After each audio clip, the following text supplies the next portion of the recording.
자, 요한계시록 2장 1절에서 5절까지 말씀인데 여러분 하나님 말씀이 무엇으로 우리에게 기록되어 있고 선포하시는지를 함께 크게 읽습니다. 시작. 에베소 교회의 사자에게 편지하라. 오른손에 있는 7뼈를 붙잡고 7 금촛대 사이를 거니시는 이가 이르시되 내가 내 행위와 수고와 내 인내를 알고 또 약한 자들을 용납하지 아니한 것과 자칭 사도라 하되 아닌 자들을 시험하여 그의 거짓된 것을 내가 드러낸 것과 또 내가 참고 내 이름을 위하여 견디고 게으르지 아니한 것을 아노라. 그러나 너를 책망할 것이 있나니 너의 처음 사랑을 버렸느니라. 그러므로 어디서 떨어졌는지를 생각하고 회개하여 처음 행위를 가지라. 만일 그리하지 아니하고 회개하지 아니하면 내가 내게 가서 내 촛대를 그 자리에서 옮기리라. 아멘. 아멘 해봅시다. 이 말씀은 매우 경고적이면서 하나님의 준엄한 심판의 이야기가 기록되어 있지만 또 뒤집어 이야기하면 심판을 면할 수 있는 은혜와 축복이 있음을 알 수 있습니다. 이 말씀의 배경이 에베소 교회를 향한 하나님께서 세례 요한에게 전하셨던 그 교회에 대한 책망할 것 한 가지. 네 모든 것을 내가 다 안다. 잘 견디고 인내하였고 수고했고 악한 것들을 구별해내었고 그러나 내가 너에게 책망할 것이 한 가지 있다. 그 한 가지가 무엇이냐? 바로 너의 처음 사랑을 네가 저버렸다는 거예요. 여러분 2주 동안 저희는 이런 내용을 나눴습니다.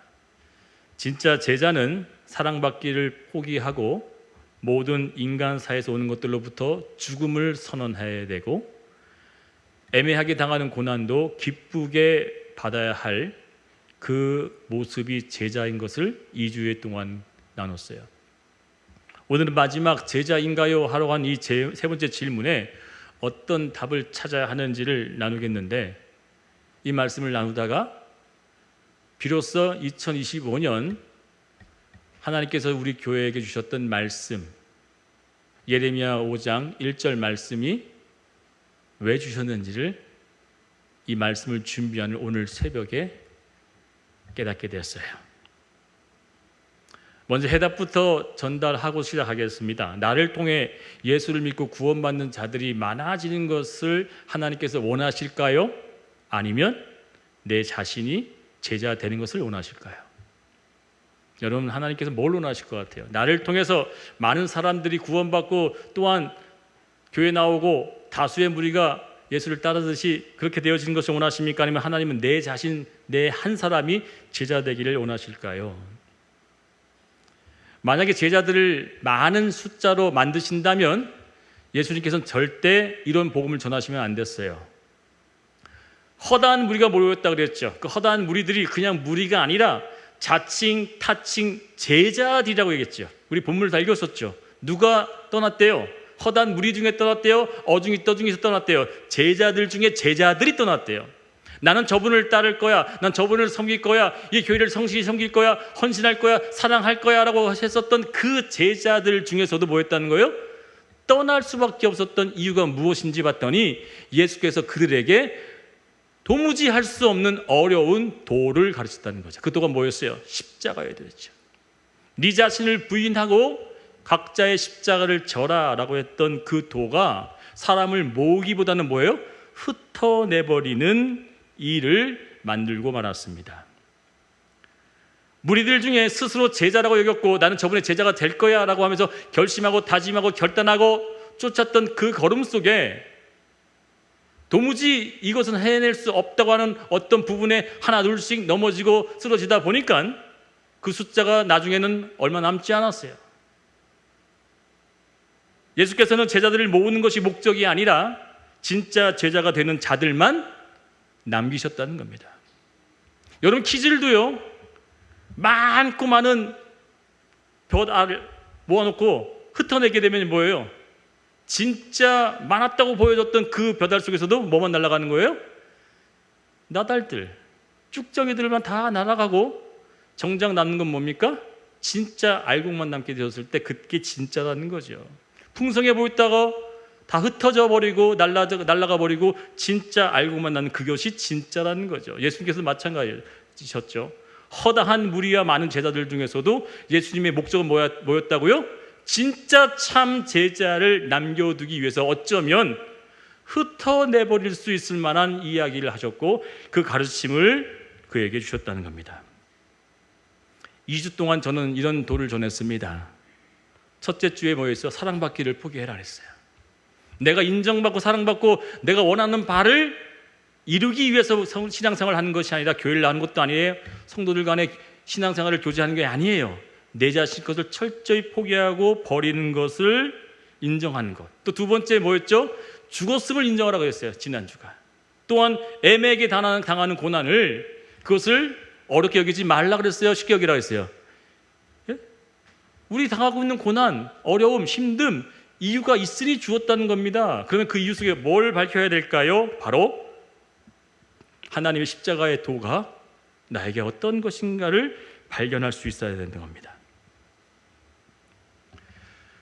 이 교회를 위해서 지고 있는 십자가가 크고 거대한 것이 아닙니다. 어떤 한 사건으로 그 한 사건의 시작으로 교회가 누구나 각자 맡은 위치에서 청소하는 청소일들이 어느 순간부터 사라져 버렸어요. 저희 교회. 예, 좋습니다. 자발적으로 누구든지 나와서 내가 청소하고 싶은 부분 하세요라고 했을 때 그 부분을 과연 얼마나 헌신하고 나갔을까 되물어보게 되어졌어요. 교회 의자를 정리하고 계단을 쓸고 화장실을 청소하고 내가 사용하지 않더라도 교회를 위해서 자발적인 십자가를 지는 것이 자천하여 스스로 제자 되어지겠다고 했었던 그들에게 조금이나 불편하고 어려운 일들이 주어졌다면 예수께서는 십자가를 지겠다라고 하는 그 순간부터 무리와 제자가 구별됐다는 겁니다. 내가 져야 할 십자가를 하나님께서는 교회 안에 주셨습니다. 왜 이 교회는 어려운 문제들이 많이 발생할까? 상처받는 일들이 왜 많을까? 어려운 사람들이 왜 나에게 주변엔 항상 산재해 있을까? 여러분 베드로 역시도요 11명의 제자 중에 마음에 맞지 않고 불편했던 사람이 있었으니까 이런 질문을 했겠죠. 예수님 몇 번 용서해 줘야 돼요? 그런 질문을 왜 했을까요? 그 심중에 누군가가 불편한 사람이 있었으니까 내가 한 번, 두 번 용서했는데 과연 몇 번까지 용서해야 될까? 여러분 제자가 되기 위해서는요 문제를 해결하기 위해서 그 문제 앞에 그 문제를 넘어서서 그 문제를 통해서 하나님의 깊으신 뜻을 봐야 하는데 대부분 사람들 어떻게 합니까? 문제를 바라보면 문제를 회피하려 피하려고 싶어 합니다. 십자가의 도가 과연 쉽다면 누구나 제자가 되었을 것입니다. 그러나 십자가의 도는 참 제자만이 따를 수 있기에 고통과 어려움과 힘듦이 주어진다 할지라도 따르겠다라고 하는 그 제자들만 남겨두기 위해서 예수께서는 어쩌면 고의적, 자의적 또한 일부러라도 그들에게 고난이라고 하는 시험이라고 하는 어려움을 던져주시고 그 안에 어떻게 반응하는지를 보시고 싶었다는 것을 알 수 있다는 겁니다. 예수님의 목적이 사람을 모으는 것이었다면 십자가의 도를 전할 필요가 없었을 것입니다. 그러나 사람들을 모으는 것이 목적이 아니라 극단적인 표현을 해서 이렇게 말할 수 있습니다. 참 제자들을 얻기 위해서 일부러 흩어내셨다는 거예요. 더 나아가서 하나님께서 진짜 참된 알곡을 드리기 위해서는 쭉정이들과 가라지를 뭐 하는 거예요? 날려 흩어버리는 거예요. 그래야 참 그 알곡과 하나님이 원하시는 제자들을 모을 수 있기 때문이에요. 여러분 이 세상을요 변화시키고 이 세상을 정말 하나님의 나라로 만들었던 자들이 군중이었습니까? 소수의 개인이었습니까? 소수 개인이에요. 그 소수 개인 한 사람이 군중을 이끌고 군중이 일어나서 또 군중을 이끄는 게 아니라 한 사람의 제자와 한 사람의 예수의 사람이 그런 일들을 해냈다는 겁니다. 저는 오늘 이 새벽에 이 말씀을 또다시 준비하면서 이런 말씀을 여러분께 전하고자 합니다. 저는 이 교회를 끝까지 지키겠습니다. 이 교회가 세워진 지도 영적인 충만을 의미하는 그 달인 걸 알고 계십니까? 우리 지휘자 전사님, 또 우리 김미희 집사님, 조승민, 조고은, 우리 송진영, 그리고 조광년, 제가 이름만 불러 죄송합니다. 우리 김도연이 김남희 집사님은 제외하고 여기 제가 이름을 호칭했던 분들은 이 교회에 몇 년 계셨는지 아세요? 12년 계셨어요. 저도 몰랐어요. 제가 한번 저희 교회 역사를 쭉 한번 훑어볼게요. 한번 머리 한번 떠올려 보세요. 이름 불렀던 분들. 숫자 3이라고 하는 숫자는 하나님의 숫자로서 무언가를 이루기 위한 가장 복된 시작의 출발점을 알리기 위해서 3이라고 하는 숫자를 항상 우리에게 주셨죠. 성삼위일체, 성부, 성자, 성령. 이 3이라고 하는 숫자를 보게 됐으면 우리 교회 3년 때 2013년에 개척해서 13, 14, 15년 때 어떤 일들이 있었는지 아십니까?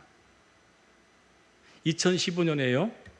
아마 여러분들 제가 말씀하시면 아마 고개를 끄덕이실 거예요. 저희 교회가 그때 가장 성도가 많았었어요. 2015년도 때. 자, 그리고서 7, 3년 플러스 4년 하면 몇 년이에요? 7이잖아요. 7년. 그러니까 7년 후가 몇 년도인지 아세요? 2013년도에서 더하게 해보세요. 14, 15, 16, 그죠? 17, 18, 19, 20. 맞죠? 7년 후죠? 20년. 2020년에 뭐가 왔어요? 뭐가 왔어요? 이 교회에도 코로나가 왔죠. 7년이라고 하는 7자의 숫자에 어떤 패러다임이 바뀌었는지 아세요? 하나님께서는요, 코로나가 오기 전에 우리 교회에 7년, 그 7자라고 하는 숫자의 완벽을 이루기 위해서 저희 교회 패러다임을 바꿔버렸어요. 목회 패러다임 어떻게 바뀌었는지 아세요? 작년의 성도에서요, 그때 그 당시 때 뭐예요? 다 학생들로 다 바뀌었어요. 여러분 기억하세요? 제가 지금 저희 교회 역사를 지금 얘기하고 있는 겁니다. 그때 아마 타이밍이 왔을 거예요, 우리 동현이가. 이 학원을 15년도에 일고 나서 15년, 16년 지나가서 16년 말 때부터 시작해서 17년 넘어가는 그 사이에서부터 17년 넘어가는 그 사이에서부터 점점 학생들이 많아지면서 그 학생들이 처음부터 유입되지 않았어요. 저희가 한 2년 정도 운영하다가 그때부터 운영이 되어졌던 학생들이 유입되면서 그 학생들 전체적으로 이 교회가 뭐였어요? 누가 더 많았어요? 학생이 많았어요? 작년이 많았어요? 학생이 80%가 학생이었어요. 교회 7년에 이 교회 7년에 전체적인 학생이 싹 바뀌면서 그때 정말 어떤 일이 일어났냐면 장년들조차도 내가 신앙생활 잘한다고 했었던 그 장년들, 뭐 장로, 뭐 권사, 또 뭐 직분을 받던 사람들도 그 코로나 기간 동안에 정부에서 예배를 드리지 말라고 했을 때 그래 잘됐다 우리 교회 나가지 말자라고 하면서 교회 안 나갔던 성도들이 교회마다 50% 넘었던 거죠. 그런데 우리 교회 기억하십니까? 어땠었죠? 오히려 코로나 때 단 한 명도 빠지지 않고 예배 드렸던 거 아십니까? 전 지금 역사를 얘기하고 있습니다. 여기 12년 계셨던 여러분에게 지금 얘기를 하는 거예요. 7년 차, 3년 지나서 7년 차 전체적인 패러다임이 바뀌고 나서 오늘 하나님께서 이 새벽에 저에게 이 말씀을 계속 주신 거였어요. 교회를 쫙 보여주시면서. 그리고 그 패러다임이 지나가고 나서 또 다시 패러다임이 바뀌었는데 언제 바뀌었냐면 언제 바뀌었습니까? 10년. 우리 교회 2013년도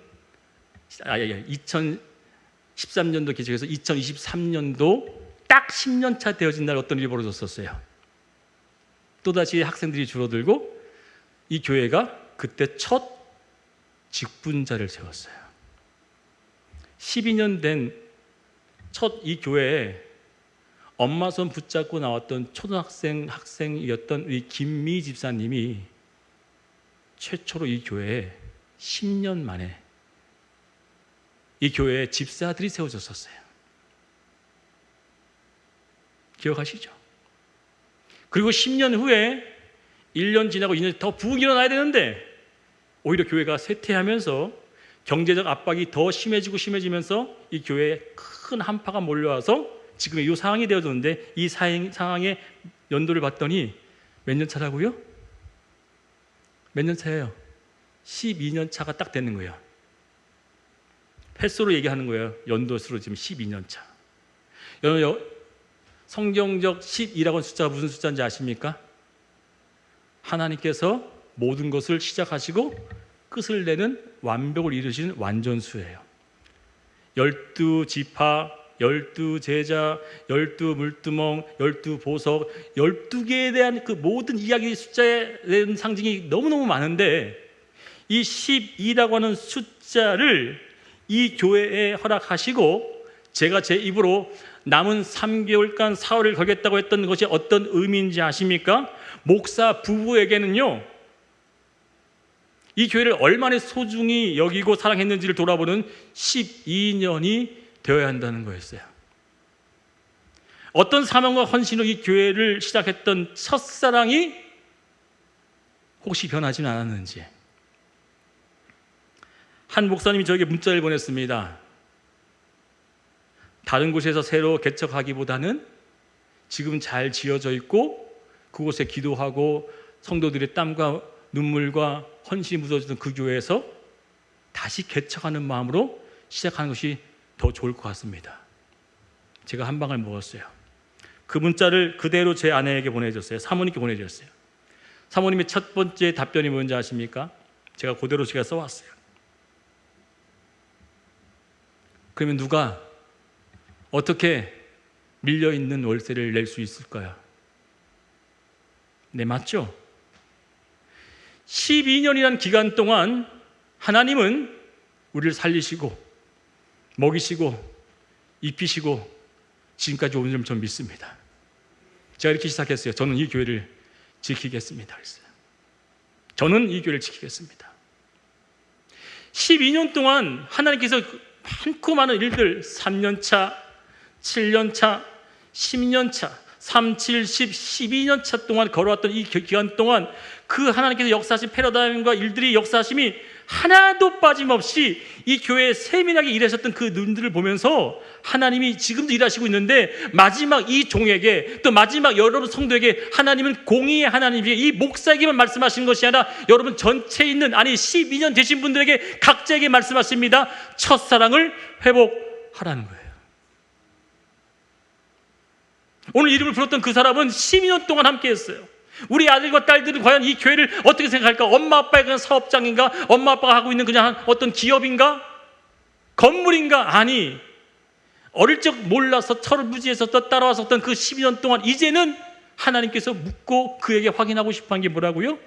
이제는 12년의 마지막 해가 되어지는 이 타이밍에 또다시 12라고 하는 숫자가 시작되어질 텐데, 2026년이면 하나님께서 촛대를 거둘지 촛대를 이어나갈지에 대한 결정을 하나님이 하시겠다는 거예요.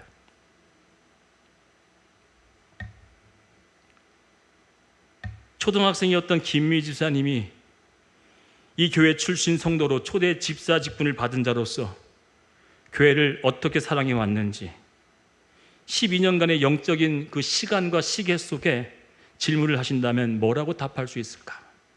철부지에서 그땐 잘 몰랐는데요, 기간 지나면서 하나님께서 섭리하시고 우연이 아닌 계획과 그 뜻하심 속에서 세워졌던 그 직분을 감당하기 위해서 하나님께서 첫사랑을 질문하신다면 뭐라고 답할 수 있을까요? 이 교회가 우리 전도사님께서 내 인생의 마지막 교회입니다 라고 다짐했던, 하나님께 고백했던 그 10가지 충성스럽고, 하나서부터 10가지 충성스럽고 헌신했던 그 사랑의 헌신이 비전과 소망의 불씨가 12년이 지난 이 시점에 여전히 불타고 있는지 하나님께서 묻고 있습니다. 하나님, 이 교회가 내 인생의 마지막 교회가 되기를 원합니다 라고 했었던 그 고백을 하나님이 받으셨나 봐요. 저는 몰래 그 얘기를 나눈 적이 없어요. 저분께 저런 얘기를 들은 적이 없어요, 저는. 그런데 하나님은 이 새벽에 하나님께서 저에게 말씀하시는 거예요. 하나부터 10까지 충성스럽고 잘했다. 네 인내와 수고와 헌신과 내가 다 안다. 그러나 네가 처음 먹었던 그 첫사랑의 그 심정과 그 마음으로 이 교회를 향하고 있는 것이 있느냐라고 묻는 거죠.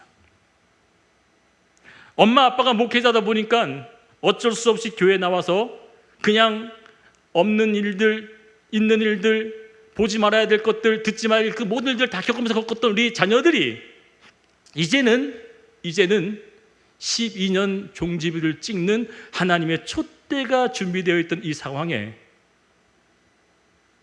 무엇을 원하실까요? 두 자녀에게는 그냥 엄마 아빠가 하는 교회가 아니라 간곡히 부탁하지만 하나님의 교회예요.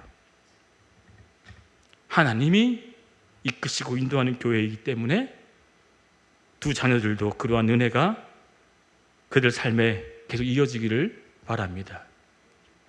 3년, 7년, 또 10년, 12 성경에 등장하는 3, 7, 10, 10이라고 하는 숫자는 각자의 의미가 있는데 이 교회가 12년 되어졌던 이 타이밍에 하나님께서 오늘도 제자냐고 하는 이 질문 세 가지를 3주에 걸쳐 말씀하실 때 어쩌면 이 말씀은 함께 했던 성도님들이 다 들었으면 좋겠지만 우리 12년 동안 함께 이 교회를 지켰던 하나님의 그 제자들이 그 십자가의 도가 어떻게 나에게 주어졌는지를 되돌아보는 시간 되기를 축원드리겠습니다.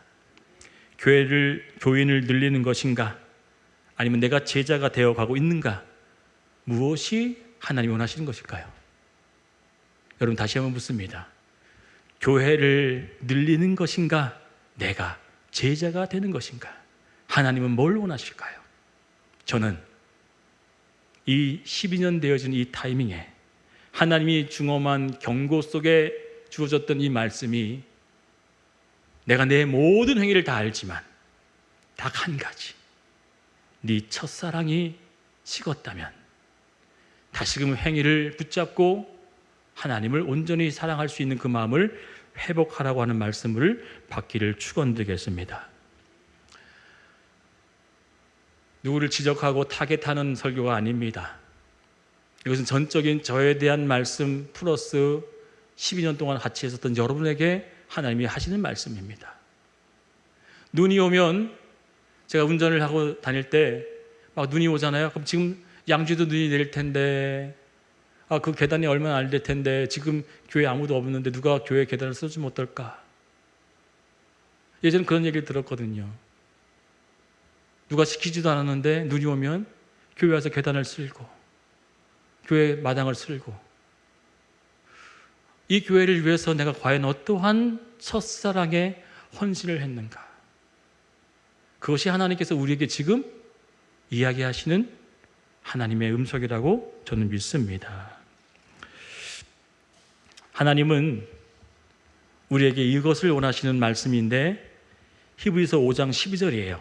다 같이 함께 읽어봐요. 시작. 때가 오래되었으므로 너희가 마땅히 선생이 되었을 터인데 너희가 다시 하나님의 말씀의 초보에 대하여 누구에게서 가르침을 받아야 할 처지이니 단단한 음식은 못 먹고 젖이나 먹어야 할 자가 되었도다. 때가 이쯤 되었다면 이제는 각자가 뭐가 되어야 된다는 거예요? 선생이 되어야 된다는 거예요. 더 나아가서 설명 뒤에 구체적인 설명까지 합니다. 뭐 하래요? 어린아이처럼 젖만 먹지 말고 뭐 해요? 단단한 음식도 먹어야 한다는 거예요. 어린아이가 자기가 살기 위해서 먹을 걸 먹죠. 근데 어린아이는 왜 젖만 먹고 우유만 먹어요? 왜 그래요? 승민아, 왜 아기는 젖만 먹고 우유만 먹어야 돼? 몰라? 아빠가 딱 100일 때 우리 친할머니가 아들 낳았다고 둘 다 딸이었잖아. 그러니까 아들 낳았다고 너무 귀하다고 그 어린아이 100일 된 아이에게요 찹쌀가루를 섞고 뭐 막 좋은 걸 섞어가지고 그 이유식을 해준다고 먹였는데 아이가 뭐 한 거예요? 소화를 못 시켜갖고요 계속 토하고 싸고 했는데도 그걸 모르고 계속 그냥 무슨 병이 있는 줄 알고 그렇게 했다가 제가 나중에는요 죽을 뻔했어요. 그러니까 위장이 다 고장 난 거죠. 그때부터. 뭐라고요? 뭐 못한다고요? 소화를 못 시키는 거죠. 또한 생선을 주면 생선 가시를 바를 수 있어요? 없어요? 고기를 주면 뼈채 그 뼈를 이렇게 추려서 먹을 수 있어 없어요? 못 먹어요. 그러니까 뭐 하는 거예요? 가시도 발라주고 뼈도 추려줘서 뭐 하는 거예요? 잘게 썰어가지고 곱게 갈아서라도 주는 거예요. 그런데 그 먹을 음식이 힘이 생기고 장성한 분량이 되어지면 어떻게 해요? 내가 스스로 나중에 뭐 합니까? 가시도 바르고 뼈도 추리고 단단한 음식도 씹어 먹는 거예요. 그게 뭐라고요? 어떠한 어려움과 시험과 가시와 같은 뼈와 같은 일들이 있어도요, 넉넉히 이길 수 있는 장성한 분량까지 가는 게 제자라는 거예요. 장성한 분량까지 이룰 수 있느냐라고 묻는 이 질문에 너희가 마땅히 선생이 되어야 될 그 타이밍, 그 때인데 어찌 여전히 어린아이처럼 있느냐라고 한다는 겁니다. 저는 이 설교를 준비하면서 이런 내용을 적었습니다. 첫사랑을 생각하면 우리는 행복해집니다. 맞나요? 제가 사모와 첫사랑을 고백했을 때 그때 얼마나 행복했는지 몰라요. 또 우리 두 자녀들이 어린아이 때 고은이가 지금도 예쁘지만 어릴 땐 더 예쁘거든요. 너무너무 귀여웠어요. 볼이 막 터질 듯이 너무 귀여웠는데 제가 너무 예뻐서 보관하고 있는 사진이 하나 있는데 꽃갈 모자 이렇게 쓰고 아빠 무릎에 이렇게 앉아가지고 생일 축하했었던 그 사진을 제가 너무너무 좋아해요. 승민이가 고사리 손 같은 손으로 자기가 막 먹던 음식을 해서 자기가 먹던 음식을 자기 아빠한테 딱 주는, 그때 얼마나 행복했는지 몰라요. 다 뭐예요? 첫사랑이에요. 그 사랑에 대한 애절함, 따뜻함. 부부와의 사랑 속에서도 첫사랑을 기억하고 유지한다면요, 결혼 서약서에 서약했던 것처럼 파뿌리가 될 때까지 검은 머리가 희게 되어질 때도 뭐예요? 끝까지 내가 사랑하겠다고 했던 그 서약이 얼마든지 지킬 수 있다고 저는 봐요. 뭐 때문에? 첫사랑을 회복하면 그래요. 우리의 모든 첫사랑을 기억한다면 우리는 넉넉히 모든 것을 이겨낼 줄을 저는 믿습니다. 여러분, 우리 도연이에게도 하나님께서 말씀하셨어요. 첫사랑을. 하나님은 우리에게 뭘 계속 요구하시냐면요, 너와 나의 그 첫사랑을 회복하자는 거예요. 이제 2026년을 맞이하는 2026년을 맞이하는 이 타이밍에 우리는 하나님 앞에 무엇을 다시금 새겨야 될까? 딱 한 가지밖에 없습니다. 말씀을 다시 한번 이 말씀 먼저 봅니다. 우리 2025년 하나님께서 주셨던 말씀이죠. 한번 읽어요. 시작. 너희는 예루살렘 거리로 빨리 다니며 그 넓은 거리에서 찾아보고 알라. 너희가 만일 정의를 행하며 진리를 구하는 자를 한 사람이라도 찾으면 내가 이 성읍을 용서하리라. 아멘. 이 말씀을 주셨던 이유가 오늘 새벽에 알았어요. 오늘 새벽에. 정의를 행하고 진리를 구하는 자. 정의와 진리가 곧 뭐예요? 하나님의 사랑을 구하는 것이라고 저는 믿습니다. 정의와 사랑은, 진리는 하나님의 사랑밖에 없어요. 뭐가 정의인데요? 이 세상에서 뭐가 정의예요? 좌파 우파가 다 뭘 요구해요? 다 정의죠. 자기들만의 정의죠. 진짜 정의가 뭐예요? 사랑이잖아요. 진리가 뭔데요? 모두가 다 옳다, 그르다 얘기하지만 참 진리는 뭐예요? 하나님밖에 없잖아요. 그 하나님은 사랑이신이라고 얘기하고 있습니다. 우리는 사랑을 회복해야 될 부름을 받았다는 거예요. 하나님은 이 교회에게 2025년 이렇게 시작하셨어요.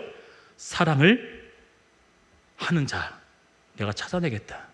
그 한 사람. 그리고 오늘 남아있는 3개월, 남아있는 3이라고 이 숫자는요, 하나님께서 또 다른 새로운 것을 이루실 그 뜻이 있는 시간이에요. 그 이루실 뜻을 이루기 위해서는 우리가 반드시 뭘 해야 되냐면 남은 3개월 동안 내가 하나님을 위해서 정말 사랑하는 마음으로 이 교회를 온전히 섬겨야 될 줄 믿습니다. 아멘인가요? 아멘 크게 해주세요. 아멘인가요? 여러분, 이 교회를 하나님께서 주시는 사랑으로 사랑해 주시기를 축원드리겠습니다. 자, 그렇다면 오늘 본문을 마지막 5절 읽어봅니다. 시작. 그러므로 어디서 떨어졌는지를 생각하고 회개하여 처음 행위를 가지라. 만일 그리하지 아니하고 회개하지 아니하면 내가 내게 가서 내 촛대를 그 자리에서 옮기리라. 아멘. 저에게 주어진 숙제는 한 가지입니다. 아니, 여러분, 우리 전체에게 주어진 숙제는 한 가지입니다. 첫사랑을 회복하기를 바라겠습니다. 여러분 첫사랑을 회복하고 처음 가졌던 나의 사랑으로 나왔던 이 교회에 대한 온전한 마음, 그러면 이 모든 것들은 하나님께서 우리에게 경고와 엄중한 징계를 예상한 말이 아니라 하나님께서 그 촛대를 계속 유지시키고 이끄신다는 것을 믿습니다. 이 말씀의 경고는 행하는 자에게는 축복이요 지키지 못하는 자에게는 엄중한 징계로 주어질지 몰라도 오늘 이 말씀이 남은 3개월 동안 이 교회를 하나님 보시기에 합당한 모습으로 사랑해 주기를 부탁을 드리겠습니다. 사랑이 없으면 아무것도 아닙니다. 사랑은 기독교의 본질입니다. 사랑은 제자라면 반드시 갖추어야 할 것들이기에 하나님 우리에게 뭘 원하시냐면 바로 사랑 하나, 그 원하심을 믿고 그 한 사람을 찾는 한 사람이 저와 여러분 되기를 축복드립니다. 기도하겠습니다. 오늘 기도할 때 하나님, 오늘도 내가 이 교회를 살겠던 첫사랑의 마음을 하나님께서 요구하십니다. 어느 지점에서 나의 사랑이 식었는지, 누구 때문에 나의 사랑이 줄어들었는지, 무엇 때문에 내 사랑이 실족했는지를 생각하고 회개해야 합니다. 하나님은 공의의 하나님이시기에 각자에게 물어요. 내가 너에게 보여줬던 그 사랑을 어떻게 지키고 지금까지 걸어왔니? 우리는 그 사랑에 대한 화답을 하나님께 드려야 되는데 온전치 못했던 마음이 있다면 회개하며 하나님 내 마음을 첫사랑을 회복할 수 있도록 도와달라고 우리 다 같이 주의 성을 한번 부르며 통수로 기도하기를 원합니다. 주여